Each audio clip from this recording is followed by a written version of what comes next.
Hello students, welcome to my channel Vidya training. आज की इस यूनिट में हम वर्क एजुकेशन की यूनिट फर्स्ट कवर करेंगे, डीएलएड फर्स्ट ईयर की। तो इस यूनिट का नाम है कार्य के संप्रत्य और आवश्यकता। कार्य शिक्षा में हम पढ़ेंगे इसमें फर्स्ट यूनिट में संप्रत्य, आवश्यकता और प्राथमिक स्तर पर उद्देश्य। मतलब संप्रत्य मतलब कॉन्सेप्ट, आवश्यकता मतलब इम्पोर्टेंस, और इसमें प्राइमरी लेवल पर इसके क्या उद्देश्य है वो करेंगे। और एक बात मैं आपको और बताना चाहूँगी, जैसे ये हमारा फर्स्ट ईयर है डीएलएड का, तो इसमें हम जितना भी पढ़ेंगे वो प्राइमरी लेवल के लिए ही करेंगे। अपर प्राइमरी हम सेकंड ईयर में करेंगे, ठीक है। तो पहले देखते हैं इसमें संप्रत्य है क्या। पहले कार्य अनुभव परंतु अब कार्य शिक्षा नाम स्वीकृत, दोनों का ही मतलब समान है। इसका मतलब ये है कि कार्य शिक्षा को पहले कार्य अनुभव के नाम से जाना जाता था, लेकिन अब उसका नाम कार्य शिक्षा कर दिया है कार्य अनुभव की जगह, लेकिन मतलब दोनों का सेम ही है, बस नाम चेंज किया है। तो कार्य अनुभव का क्या अर्थ है, मतलब अनुभव द्वारा सीखना, कार्य शिक्षा व शिक्षा का संबंध, ठीक है। अनुभव के द्वारा सीखना ही कार्य अनुभव होता है। एक अर्थपूर्ण शारीरिक कार्य, मानसिक स्तर के अनुकूल कौशल और ज्ञान। शारीरिक कार्य की अवधारणा को शिक्षा के औजारों के रूप में पुस्तक पढ़ लेना ही ज्ञान नहीं। हाथ कार्य द्वारा आत्मनिर्भरता, इसमें ये है कि कार्य शिक्षा में यही नहीं है कि बस पढ़कर ही ज्ञान प्राप्त होता है, कुछ हाथों से कार्य भी करना चाहिए। तो इन्होंने इसीलिए ही कार्य शिक्षा को जोड़ा है, जिससे कि हम पढ़ने के साथ साथ कुछ नया भी सीख सकें। जैसे कार्य शिक्षा की अवधारणा के 4 एच है, जिससे कार्य शिक्षा की अवधारणा होती है। जैसे पहला एच जो है वो है हमारा हेड, मतलब मस्तिष्क, और दूसरा हार्ट मतलब हमारा हृदय, तीसरा हैंड मतलब हाथ, और चौथा हेल्थ मतलब हमारा स्वास्थ्य। अवधारणा में ये चारों चीज़ें ही इंक्लूड होंगी। सॉरी, एक्चुअली ना मेरी तबीयत ठीक नहीं है, मेरे गले में बड़ी प्रॉब्लम है, गला ख़राब है, इस वजह से थोड़ी डिस्टर्बेंस आपको होगी इस वीडियो में। तो आगे देखते हैं। अब हम कुछ डेफिनेशंस देख लेते हैं इसमें कि कार्य शिक्षा की क्या डेफिनेशन है।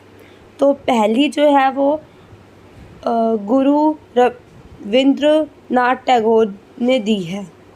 जैसे किताबी शिक्षा को प्रभावहीन बताते हुए शारीरिक कार्य की शिक्षा पर बल दिया, ताकि बच्चों का चहुमुखी विकास हो सके। उन्होंने किताबी शिक्षा को प्रभावहीन बताते हुए शारीरिक कार्य की शिक्षा पर बल दिया, मतलब कि पढ़ाई के साथ साथ ही कार्य शिक्षा पर उन्होंने बल दिया, ताकि बच्चों का चहुमुखी विकास हो सके, मतलब उनका ओवरऑल डेवलपमेंट हो सके। अब दूसरी है महात्मा गांधी जी, उन्होंने क्या दी है वो देखते हैं। शिक्षा के साथ शारीरिक शिक्षा पर बल दिया, उन्होंने शिक्षा के साथ साथ ही हमारी वर्क एजुकेशन पर भी बल दिया, और हस्तशिल्प पर जोर दिया। हस्तशिल्प क्या होता है, जो हम हाथों से कार्य करते हैं। हस्तशिल्प उद्योग गांधी जी भी करते थे, वो चरखे से अपने कपड़े सिलते थे, वो भी हस्तशिल्प उद्योग ही है, उन्होंने उस पर भी बल दिया है। शिक्षा से मेरा अभिप्राय बालक और मनुष्य के शरीर, मन और आत्मा के उत्तम विकास से है।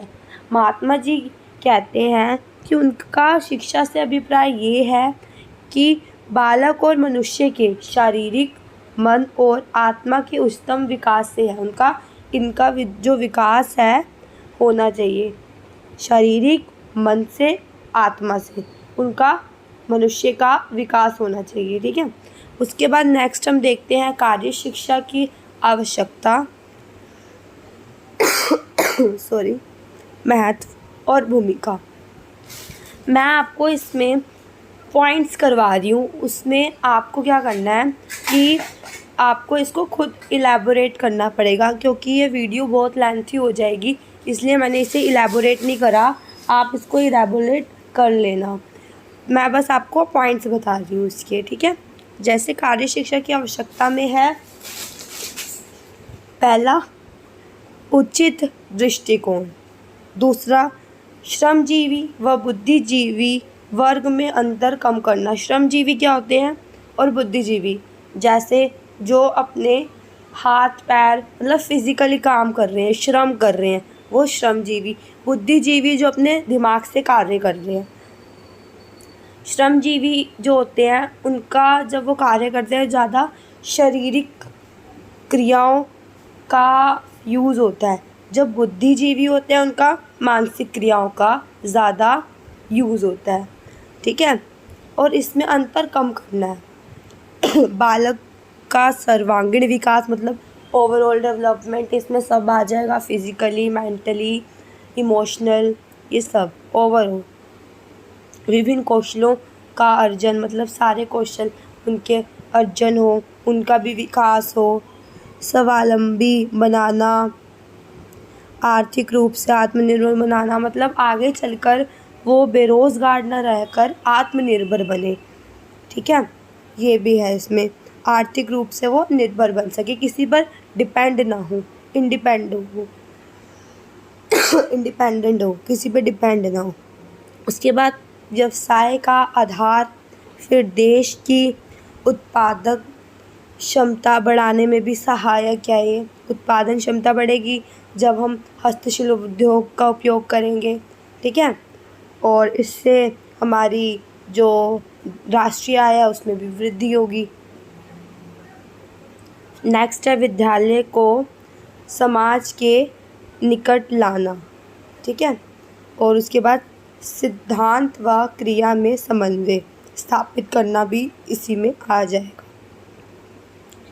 अब हम देखते हैं कि जो हमारा वर्क एक्सपेरिमेंट्स हमारी कार्य शिक्षा है उसके प्राथमिक स्तर पर क्या उद्देश्य हैं। पहला मनोरंजन के लिए, दूसरा स्वास्थ्य एवं स्वच्छ पर्यावरण, उसमें भी महत्वपूर्ण या कह लो आप उसमें उद्देश्य है इसका प्राथमिक स्तर पर। फिर आ जाता है मूल्यों का विकास करना, बच्चों में नैतिक मूल्यों का विकास करेगा कार्य शिक्षा। सॉरी, अच्छा नागरिक बनाने के लिए भी, और व्यक्तित्व का सर्वांगीण विकास, ओवरऑल डेवलपमेंट, जागरूक बनाना मतलब उनको जागरूक करना, ये सब इसके उद्देश्य हैं। तो अब देखते हैं हस्तशिल्प में हस्त कार्य क्या है, मतलब manual work that diamond physically activity, मतलब परिभाषा इसकी देखते हैं हिंदी में। कार्य 3 बड़ी बुराइयों से हमें दूर रखता है, जैसे पहला उकताना, बुराई और आवश्यकता। वोल्टेयर के अनुसार है ये डेफिनेशन। हाथों से किया जाने वाला कार्य हस्त कार्य होता है। मांसपेशियों का इस्तेमाल किया जाए इसमें मतलब मांसपेशियों का इस्तेमाल होता है। फल वाला, मिट्टी खोदना, मजदूरी, घरेलू कार्य, शारीरिक श्रम या श्रमिक, निम्न वही है। आवश्यकता अनुसार कार्य पद्धति, मानसिक बुद्धि द्वारा शारीरिक कार्य में कुशलता, ठीक है। उसके बाद हस्त कार्य की आवश्यकता व महत्व क्या है, तो करके सीखने में मदद करता है, रचनात्मक वातावरण बनाता है, शारीरिक विकास में मदद करता है। ये कैसे करेगा, जैसे हम कुछ काम करेंगे तो हमारी फाइन मोटर स्किल्स भी डेवलप होती है, ग्रोस मोटर स्किल्स भी डेवलप होती है।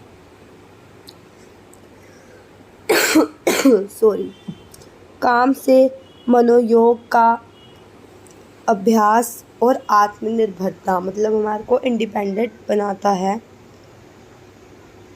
नेक्स्ट है विचारों का मूर्तिमान होना, स्वयं किया कार्य कभी नहीं भूलता, मतलब हम जो कार्य खुद से करते हैं, स्वयं करते हैं, वो हम कभी नहीं भूल सकते।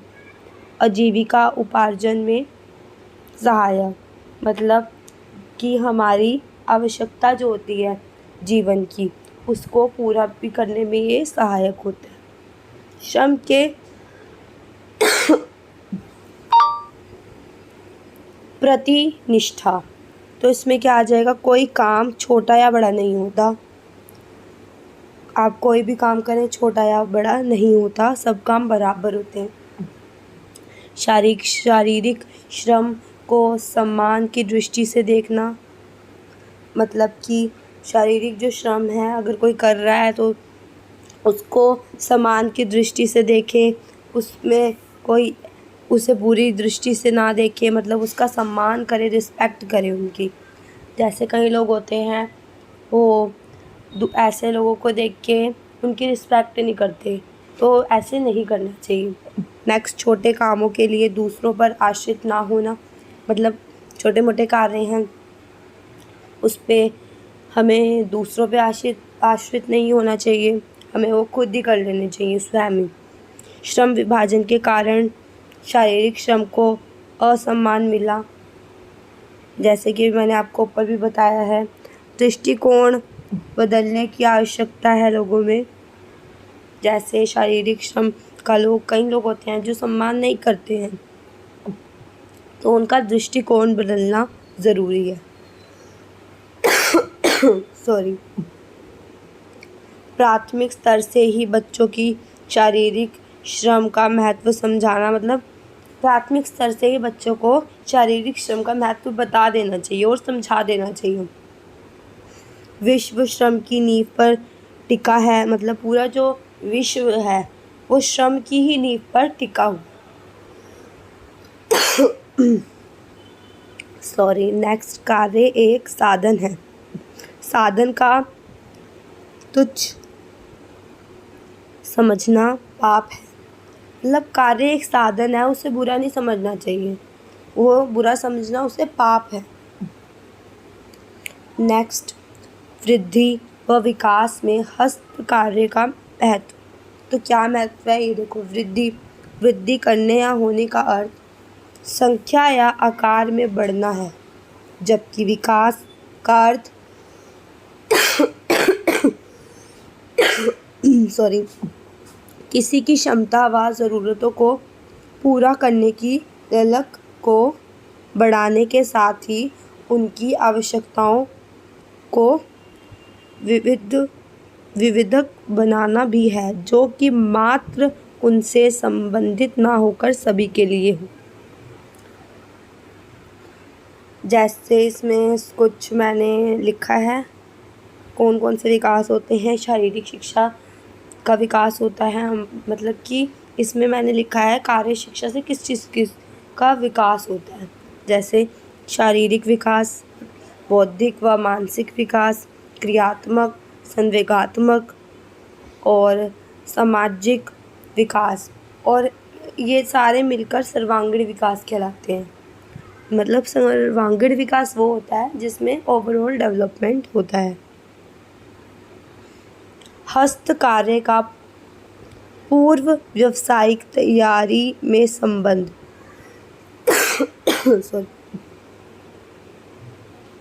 एक कर्मयोगी ही जीवन में सफलता प्राप्त कर सकता है, मतलब जो काम करता है ना वो ही जीवन में सफलता प्राप्त कर सकता है। बिना काम के जीवन में सफलता प्राप्त करना संभव नहीं है। कार्य ही पूजा है, कहते हैं ना। राष्ट्रीय शिक्षा नीति 1986 व्यावसायिक शिक्षा पर बल दिया उन्होंने। जो ये राष्ट्रीय शिक्षा नीति थी 1986 वाली, उसने कार्य शिक्षा पर बल दिया। कोठारी कमीशन 1964 से 1966 कार्य शिक्षा पर बल दिया इसने भी। व्यावसायिक कोर्स के चयन में सहायक भी है ये।